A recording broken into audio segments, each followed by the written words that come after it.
When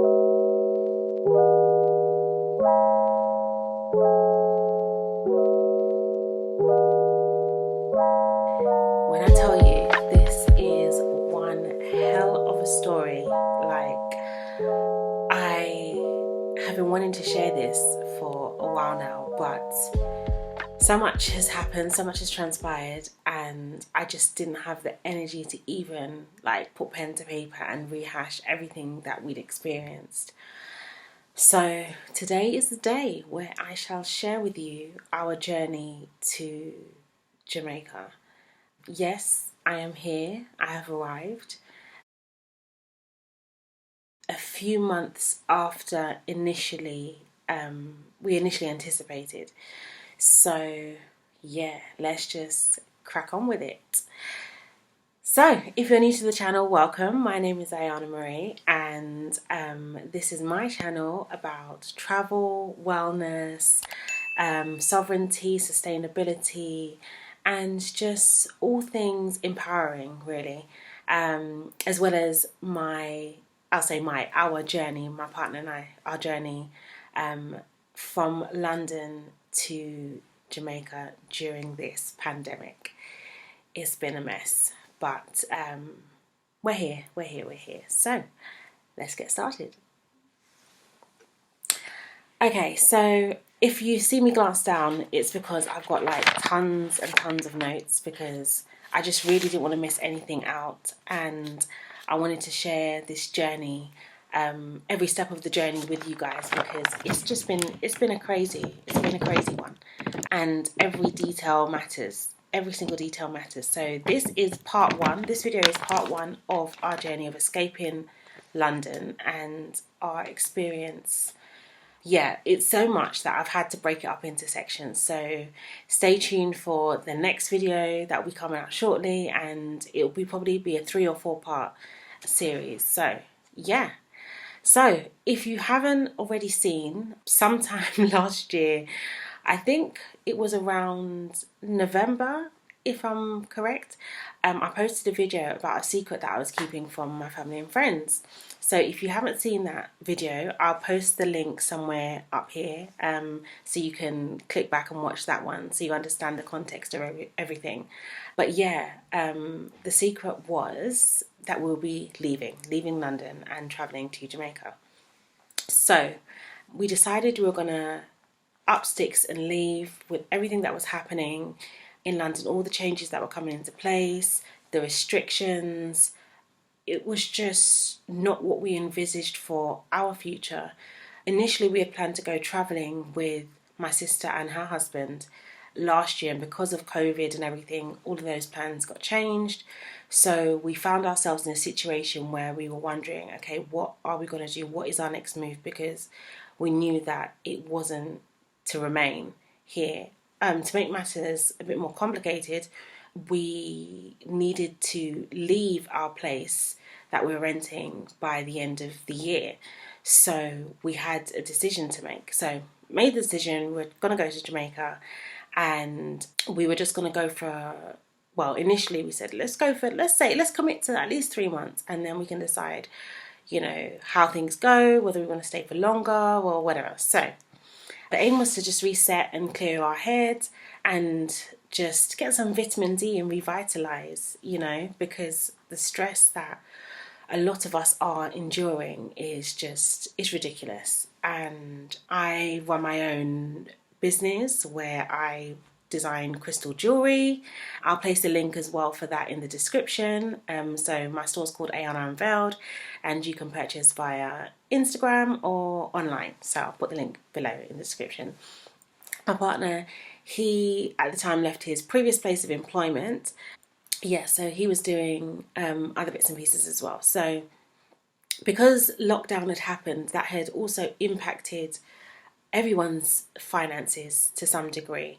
And we realised that this isn't life. Like, what we're experiencing is just not life. So we had some tickets, some credit vouchers for flights that we had previously booked before COVID had struck. Because we were going to go travelling and whatnot, we had some flights already in place. But because of COVID, we had to turn those into credit vouchers. So we decided to use that credit voucher to book the flight to Jamaica. So that was all fine and dandy. We booked our flight. This was back in, my memory is really bad, but I think it was back in either October, November, around them times.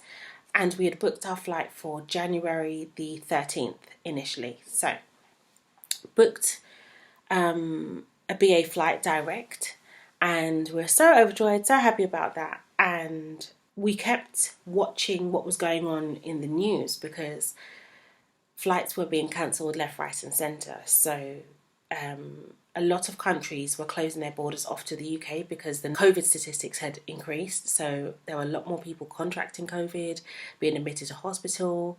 So that was impacting everything. So I think there were about 40 countries that had closed their borders off to the UK. Now, at that time, Jamaica wasn't one of them. So we were okay, and our flight was direct, so we didn't have to worry about doing a stopover in the States or anything like that. So that was all good, but we were really cautious. We had to keep watching the news and find out what was going on because at any moment things could change. Because we had to leave our place that we were renting by the end of the year, it meant that obviously our tenancy, we had handed in our notice and all of that, and we didn't have somewhere to stay in the UK. So our only option was to leave the country and go to Jamaica where we had a home to stay. So we were getting a little bit nervous because as December approached and we were putting our things in storage and it was countdown, a couple of weeks to go, the dreaded thing happened and our flight got cancelled.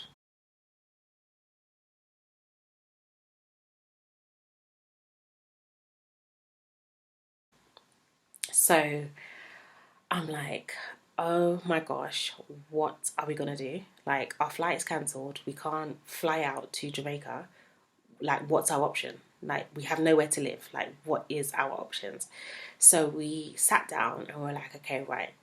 We're gonna have to go through. We went through the government website, the UK government website, to see which countries hadn't yet closed their borders off to travellers from the UK, and then narrow it down to the countries that we were able to get a flight to Jamaica from. So we're planning to go somewhere first and then catch a flight across to Jamaica.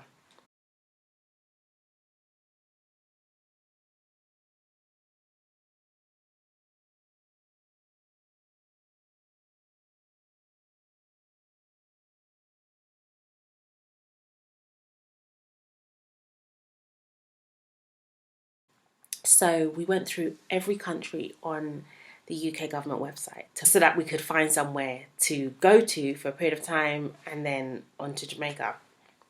We weren't impressed, obviously, because it meant that we would have to fork out money for accommodation in another place. We weren't sure how long that would be for.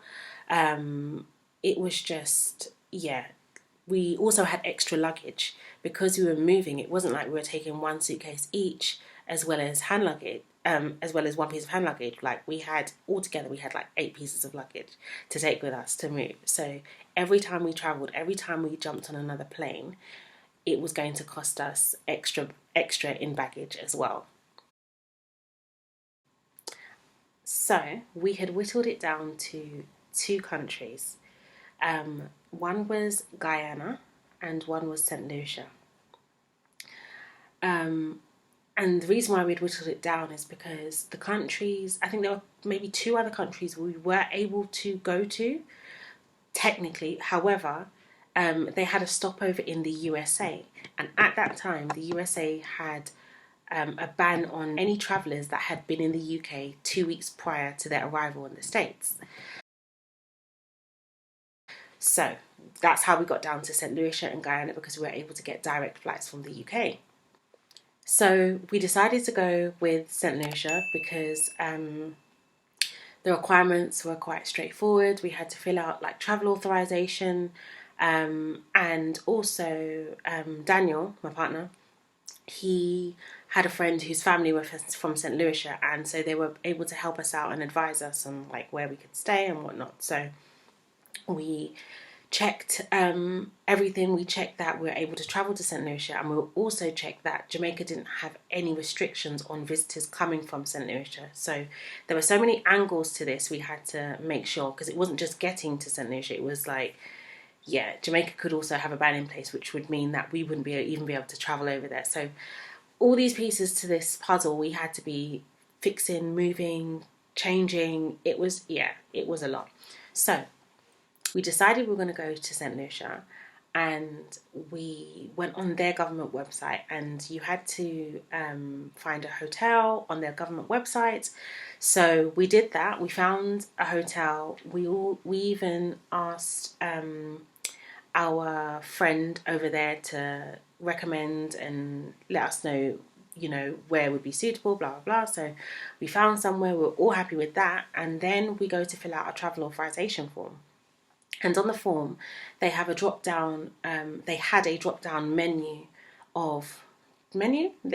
drop down list of all the hotels that were COVID approved.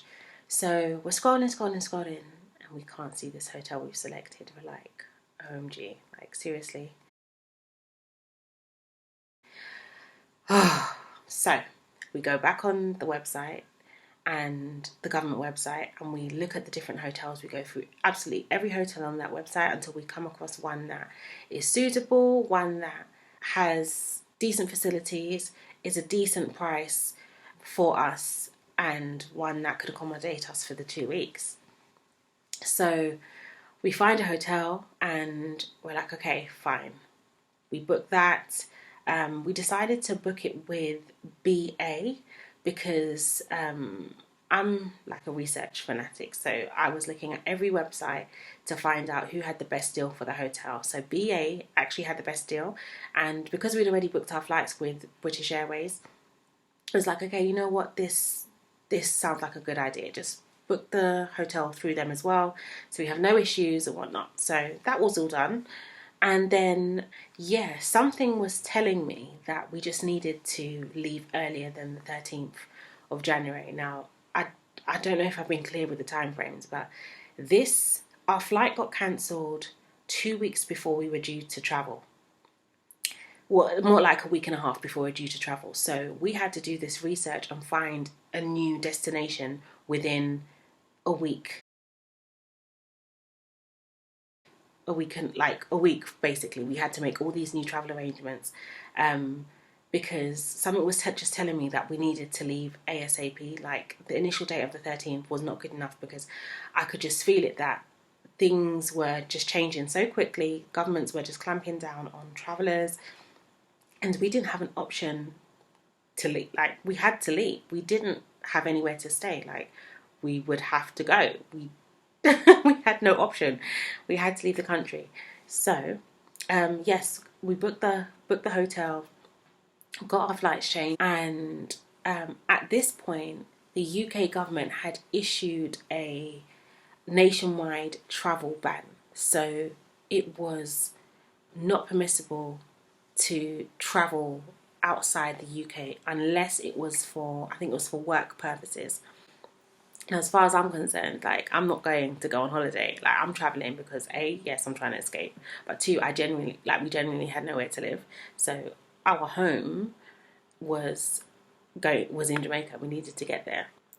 The UK government also had a travel ban, if I remember correctly, by city as well. So you weren't able to travel outside of, or you weren't supposed to travel outside of certain zones. And like London was their own zone. You couldn't travel outside of London, otherwise you'd be fined and all of those things. So that was stressful. Like that was stressful trying to leave, and also just being concerned and worried that if we do get in the car and drive to the airport, would we be stopped by the police? When we get to the airport, would we be stopped by the police? Would they ask us a million questions? Would they let us board the flight? Like all these thoughts were going through my head. Right, so we've booked our hotel with BA. Our flights have been booked in, and we've brought it forward by like 5 days. So we've got, at this point, I think we've got like less than a week to go. So the next thing to do is to book our COVID tests. So we're thinking, okay, we can book our COVID test. I do the research and find out that we can't use the NHS COVID tests for travel. It's not permitted. And yeah, we had to pay privately to get 2 COVID tests done and get them done within 3 days before travel.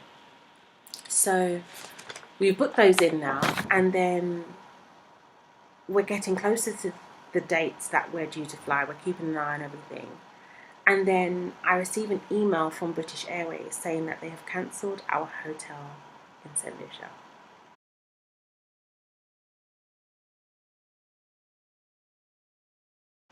I'm just like, what? Like what? Like, we've gone through all of this and British Airways have cancelled our hotel in St. Lucia. I was stressed, I was livid, I like, literally, I burst into tears. Like, I just didn't even know what to do. Like, I remember just getting into my car and just going in there and crying and crying and crying and crying, because everything had been so stressful up until this point that I was just like, we just don't need another thing. Like, we don't need another thing. Like, we've had to rearrange absolutely everything to get to like 4 days before we're due to fly for British Airways to cancel our hotel. And the reason was that they're following UK government guidelines, and which don't permit anybody to go on holiday or travel. And I'm like, I'm not here to go on holiday. Like, I'm not going on holiday. Like, I'm trying to leave the country to get to Jamaica, our new home, and the only way for us to be able to do that is to go via St. Lucia. So I'm crying and crying and crying. I'm like, what are we going to do?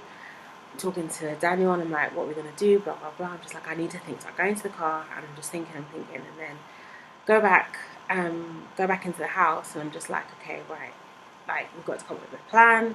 So we had to work out how we were going to book another hotel, because British Airways had also taken the money that we had spent on the hotel and were not issuing a refund for like another 14 days or so.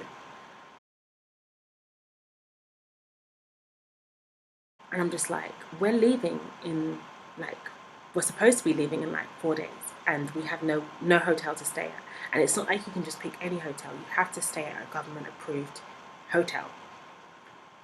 So anyway, we managed that same day to get something sorted, and we book the same hotel but direct, because I thought to myself, British Airways has cancelled the hotel, but the hotel itself hasn't cancelled our reservation. So I was like, well, if we just call them and book direct with them, then there should be no issue.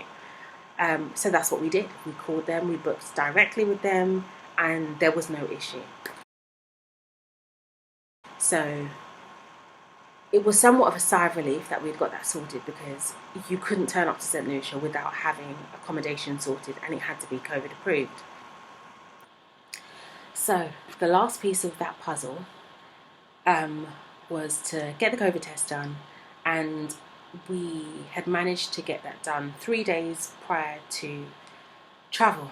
So I was just like, look, we have to go. We travelled, I think, to London Bridge to get our COVID tests done, and I'm not gonna lie, that was mega stress, because if that didn't come back negative, I don't know what we would have done. We wouldn't have been here in Jamaica. We would not have managed to get here, because there's no way we would have been able to travel. And yeah, I don't know.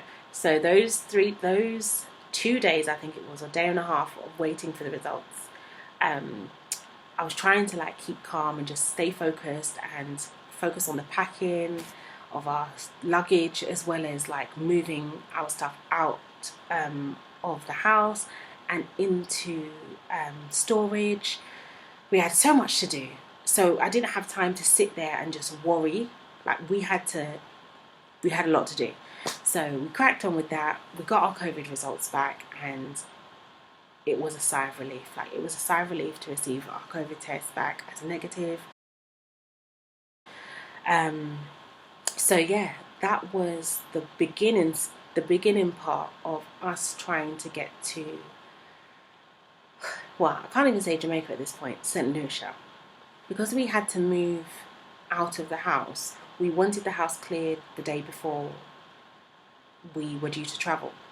So we wouldn't have to rush around packing little bits away at the very last minute. So we ended up booking a night at the Premier Inn near Gatwick Airport, or at Gatwick Airport. So we ended up staying at the hotel that night because we also had so much luggage, and our good friends took us up there and we got settled for the night. And yeah, we that was the beginning of our journey of getting out of London. We didn't have any issues when we got to the hotel or anything. We didn't have any issues traveling, because I thought that might be a problem, because I jumped on the train just with my handbag up to the airport, and Daniel drove up there with his friend and all the luggage. So I met them at the airport, and when I got off the train, I was thinking, is there going to be police there to stop up? I was overthinking, over panicking, but no, it was a breeze. We walked in. The reason why we went to the airport the night before was that we were going to drop off our luggage, because in normal circumstances you can do bag drop 24 hours before, within 24 hours of your flight, I should say. But when we arrived, that facility wasn't available, so we had to take all our luggage across to the Premier Inn, which was actually right outside of the airport, so we didn't have to travel very far at all. It was a good idea staying there. I would highly recommend that to anybody who is traveling and is maybe coming from quite a far distance. Staying a night at an airport hotel just makes your life a lot easier come the day of travel. Just make sure you've got all your bits and bobs with you, because there's no turning back. And yeah, this was just the beginning. This isn't even the half of it. So stay tuned for part 2, because there's so much more that transpired. And yeah, you'll get to see footage of St. Lucia and how we spent our time. Yeah, so if you managed to get this far, I applaud you, because this was a long ass story. But yeah, I know a lot of people were asking me how did it go, blah blah. I was like, look, I'm just going to do YouTube videos so that you guys can tap in and find out for yourselves that way, because repeating this story 500 times it's just too much. It's too much. But yeah, so thanks for watching.